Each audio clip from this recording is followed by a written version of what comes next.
মেহেরপুর জেলায় যাবেন এই 5টি কারণে। নাম্বার 1, মুজিবনগর মুক্তিযুদ্ধ স্মৃতিকেন্দ্র। 1971 সালে 17 এপ্রিল মেহেরপুর জেলার বর্তমান মুজিবনগর উপজেলার বৈদ্যনাথতলা গ্রামের ঐতিহাসিক আম্রকাননে বাংলাদেশের প্রথম অস্থায়ী সরকারের শপথ গ্রহণ অনুষ্ঠিত হয়। আর এখানেই সেই স্মৃতি ধরে রাখতে একটি স্মৃতিসৌধ গড়ে তোলা হয়েছে। নাম্বার 2, ভাটপাড়া নীলকুঠি ও আমঝুপি নীলকুঠি। ব্রিটিশ আমলে উভয় নীলকুঠি নীল চাষের কেন্দ্র হিসেবে ব্যবহৃত হতো।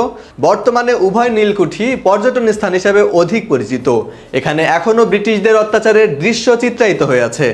নাম্বার 3, স্বামী নিগমানন্দ আশ্রম, মেহেরপুর জামে মসজিদ, ভবানন্দপুর মন্দির, বল্লভপুর চার্চ, যেগুলো এর স্থাপত্যশৈলী ও ঐতিহাসিক তাৎপর্যের জন্য সমধিক পরিচিত।